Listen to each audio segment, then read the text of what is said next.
Hey guys, it's Cam, and welcome back to the Mamba's Legacy podcast. Today, we're going to be starting our series called What's Next, where we talk about as many NBA teams as we can and what's to come in their season that's about to get started pretty soon. So, before we get started, make sure you guys follow us on both Twitter and Instagram at Legacy Mambas and subscribe to the podcast so we can keep making more awesome content for you guys. So, with that, I think I'm ready to dive into the Warriors, and I'd like to introduce to you our special Warriors fan, Jordan. Say what's up.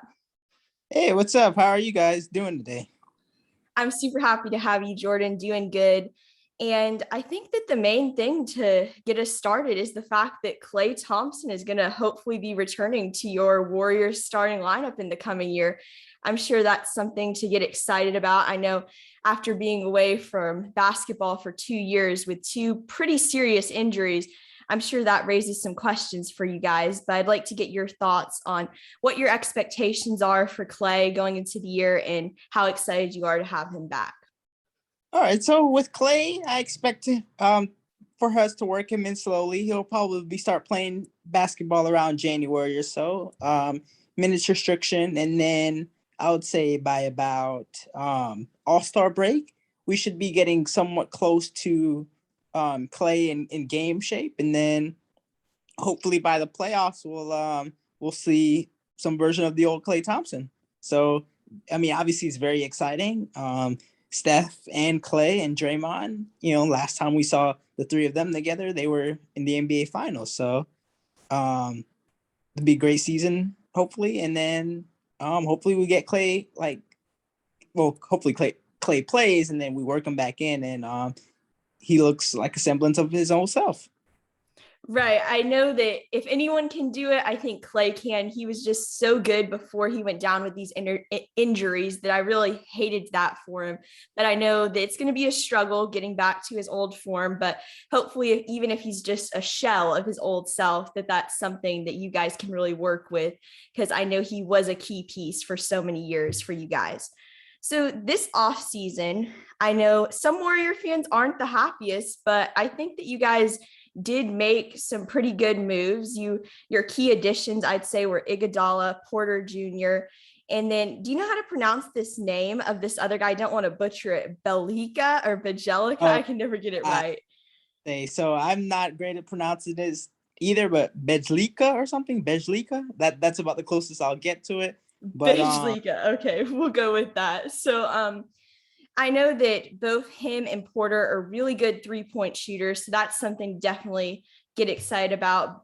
Porter shooting at 40%, and then Jajika, I'm so sorry, shooting at like 39%. And then you have Iguodala, who's going to be that veteran presence for you guys, returning your 2015 Finals MVP. I know that's something to get excited about as well. Who are you most excited about these key additions, and what do you think they can do for the Warriors in this coming year? I'm definitely excited about, if he's healthy, Otto Porter Jr. He was a pretty good player in Washington, just been derailed by injuries, but he can do a lot of great things on the floor, play defense. He can give you about 10 to 15 a night. And I think you'll see that, like, a lot of these players, even though like minimum deals, I think they'll have very good seasons playing with Steph. So.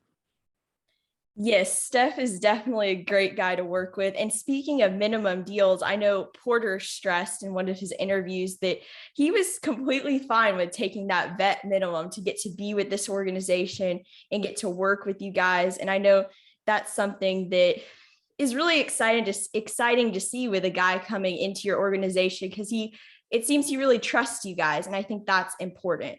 So with that, you did have some departures: Eric Pascal, Kent Bazemore, and Kelly Oubre Jr. So some of these might hurt you a little down the line, but who are you most disappointed to lose in free agency, and why?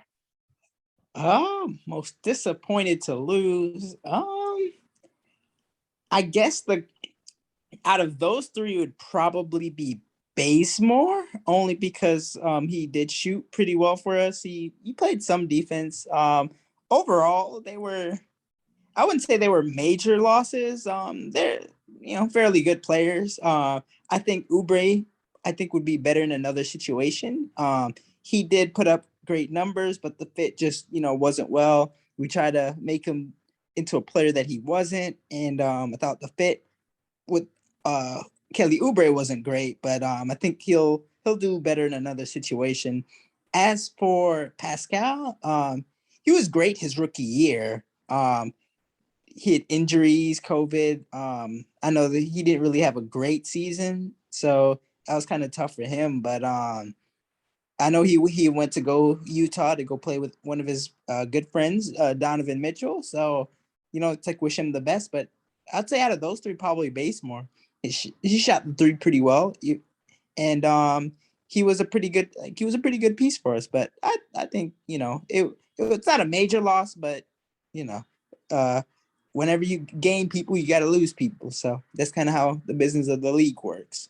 Right. And with Bazemore, you said he shot the three ball very well, but I think you got two new guys in who I just named before in your key additions who I think that they'll be able to fill that void pretty well. They have pretty good 3-point percentages as well. So I'm not too worried for you guys. I definitely think you guys had one of the best free agencies, even with no huge blockbuster moves. I really just think you guys went in, got the guys that you needed for a pretty cheap price, and the losses aren't too substantial. Do you agree with that? I agree. Yes. Most definitely. So going with that, I think that your draft picks, we'll talk about that next. These guys probably won't be seeing them play substantial amounts in your specific situation at the moment, but I would like to highlight that you guys were able to draft Kuminga and Moses Moody. What are your initial thoughts on these guys? If you've seen them play at all in the summer league or heard about them, and what do you think they can do for you potentially in the future? Oh, they are very good, I think. So with Kuminga was more of a developing stage where he does have a ways to go. He was in the G League. Maybe the shooting wasn't well, but he's a very hard worker, and that's something that his intangibles that you can't teach. And as far as Kuminga in the summer league, he showed a lot of great things. As far as maybe the box score numbers maybe weren't great, but you saw his ability to get to the free throw line. You saw his defense. You saw his explosion. Like Kuminga is one of those players that I actually, and Moody as well, I think they can both actually come in and do and actually produce. Now, they're not going to be expected to be stars, but as far as can they make the Warriors rotation or could they be the key in some wins, I do believe they can actually produce pretty early. Like they seem like very, very good prospects. And I like the overall team, like the all the role players, even just like the draft picks, the new additions, even some of the players from even last year. I love their overall team. Like I'm actually glad now that they didn't make a blockbuster move to try and trade for somebody, because I actually like what they have going for the now and for the future. Yeah, that's true. And I'm happy to hear that you think that these young guys definitely could evolve into this season into having a role on your team. And I like how you said they don't have to be stars now, because of course these are draft picks. You can't have that high of expectations for them. But Kuminga, from what I've seen and what I've heard, he's just extremely athletic. And I really like that about him, because he might not be the best at everything he does right now, but in my opinion, when I've watched him play, it looks like he's the varsity kid playing with a bunch of JV boys, just the way he brings the hustle to that team and the Yes. summer league at the moment. Yes. I completely agree. And then with Moses Moody, he's just he has the defense and he brings that's his key part to his game. And I'm just excited to see what these guys can really do on your team in the coming year. Yep. I agree with that. So with that, I think that we can talk about guys that you already had in this previous season. So I think we'll start with talking about, I think the biggest disappointment in this last season was definitely Wiseman. I mean, we definitely saw him struggle before he got injured, and drafting him number 2 overall, I believe it was, I feel like he could have done better, and he's definitely going to need to step it up coming off of that injury into this coming year. What were your thoughts on Wiseman, and what do you see him doing with your organization? So with Wiseman, so he only played 3 college games. to start. And then second, he was kind of just thrust into a role that he necessarily wasn't ready for. And he wasn't maybe utilizing the best possible way for him to succeed. So I think he had a lot of things going for him. There was definitely things he could have done better. And I think Wiseman is somewhat like a ways away as far as being a very good player. I think he can be a very good player. He just needs time. But as far as so the Wiseman is, I would say that the jury's still out when it comes to specifically Wiseman. That is true. And I like that you guys did choose to keep him around. I know for a little bit there, he was floating around in some trade talks, but it seems like from what your organization has made clear that you guys see him as a piece in your future and you just want to see what he can do.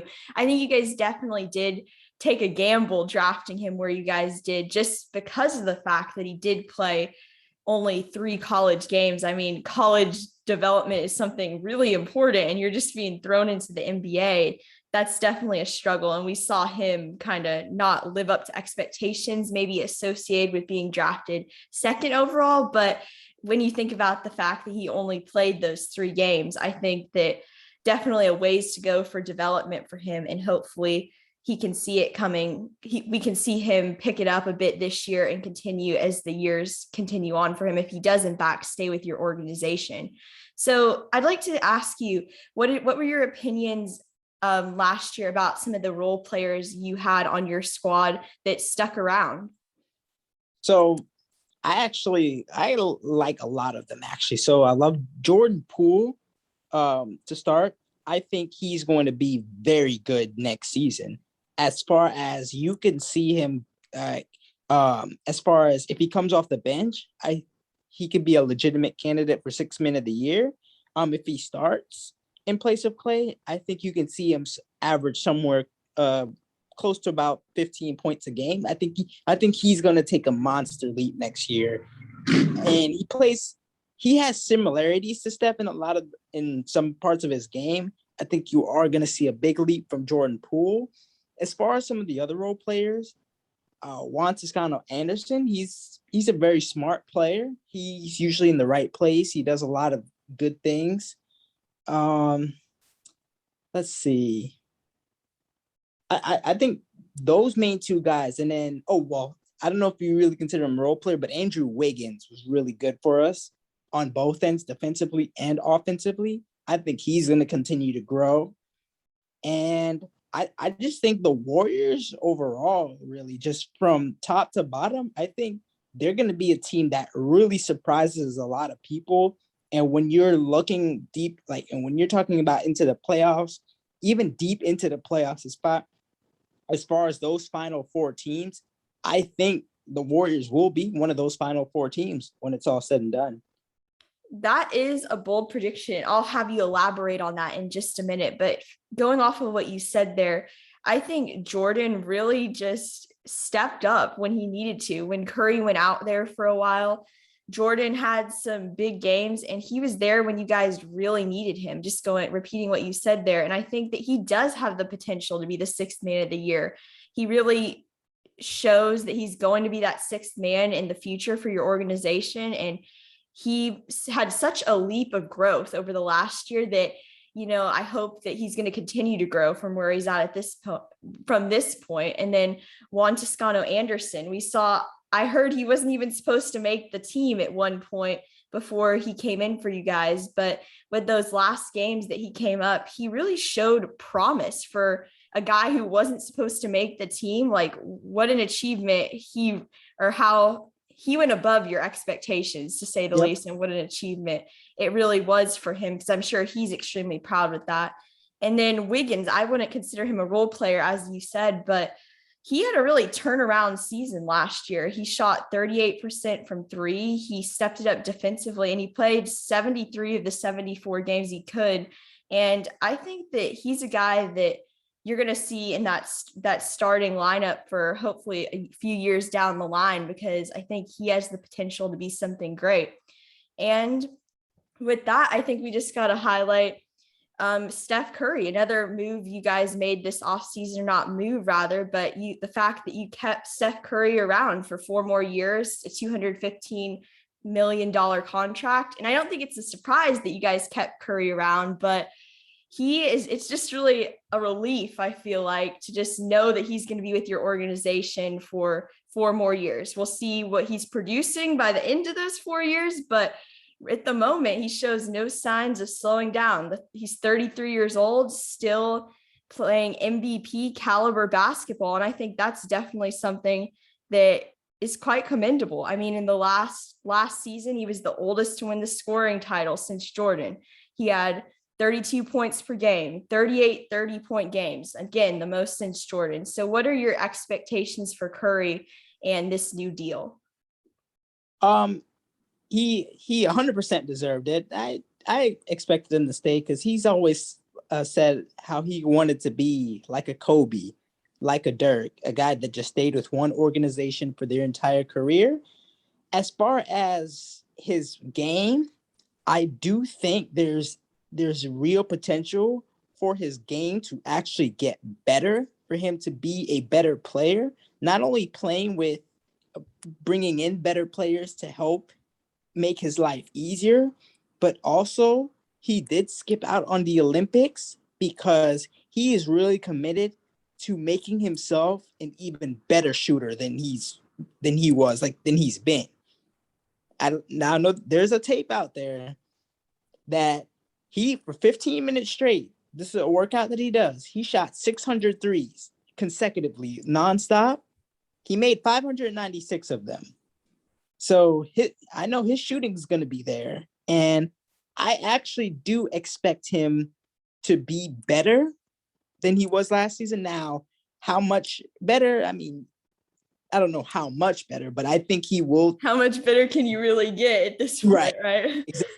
So I do think he's still going to improve, because I think what you saw last year, he was great under difficult circumstances. And I think now that the circumstances are going to be a little easier for him, I think you're going to see a lot.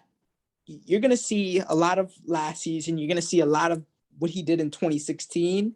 And he's a lot stronger as well. I think he's going to take another step this year. And I think he's going to be at that MVP all-time great level-ish year next year. Wow, so you still think he's on the way up? That's something. And I think if he can stay healthy, I mean, of course, as he ages, that's going to be the biggest concern probably.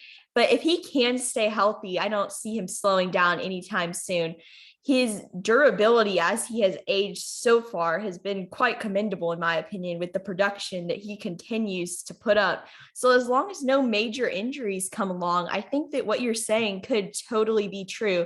And I'm totally hoping that that's the case for Curry, because he definitely is one of the greatest of all time. And I have so enjoyed watching this era of basketball with Curry. Mm-hmm. I mean, last year, if we really think about it, going into the year without Klay Thompson, it kind of looked doubtful for you guys how good you really could be. And of course, we saw other guys that we just listed previously step up. But I think it ended up in the end kind of being a Curry show. I mean, of course, he did get hurt there for a short time, but the guys around him stepped up when they needed to. But I put it on Curry for the fact that you guys were able to get that number 8 seed before the play-in tournament. Unfortunately, with those 2 very small line losses, that you guys weren't able to get a playoff berth, which was quite disappointing to me. But I think it was all on Curry. So how much do you credit last year's success to Steph? I mean, as far as a percentage, I mean, most of it. I mean, I think, with Steph, is the unique thing about him is, well, a lot of players make the game easier for their teammates, but the unique thing about Steph is you see what he does like when he has the ball in his hands, but a lot of his game is when he gives up the ball. Number one, he's constantly moving, but when he doesn't have the ball in his hands, he's able to create open plays for other people just based on how focused everybody is on him. when he has the ball or when he doesn't have the ball, and he's able to create open opportunities for other people. So that is definitely like something that he's done for the last 6-7 years, and he'll continue to do that. I think with now, so as far as to answer your question, I would credit most of it, probably like 85%. A big part of it was Draymond as well, because the Warriors were a very good defensive team last year, and Draymond was the main part of that. And as long as Draymond is on the court, he makes the game so much easier for Steph Curry on both ends, what he can give you defensively, and the fact that him and Curry have, it's arguably some of the best chemistry in the league. So it's really, so a lot of it is Steph Curry, but it's really on the shoulders of those two guys, what they did last year. That is totally true. And with that, I want to go into talking a bit about Draymond Green. You look at his resume, and a lot of people say it's because of the circumstances he's been in. It's because of the guys he's had around him. And while that is true in some way, I believe Draymond at the same time has been there for you guys. And he really has stepped up and been that defense that you guys have needed to get through back in the dynasty era. And then now starting it back up again, as I'd like to say. He really, defense wins championships at the end of the day. And I think Draymond brings that intensity that every team needs. So I'm glad that you feel that him working alongside Curry is the reason for last year's success, because I completely agree with that. What do you think Green's role is going to be in the coming years? Do you think he's still going to be that defensive firepower for you? And how do you think he's going to work with the new additions? It's going to be much of the same. So defensively, he's going to be the captain of the defense. As far as what Wiggins, a lot of what Wiggins improved on defensively was being with Draymond. So he's going to make other people better on the defensive end, similar to how Curry makes people better on the offensive end. As far as how the other guys fit, really what it comes down to is the other guys is just know your roles, just know when to cut, know just recognize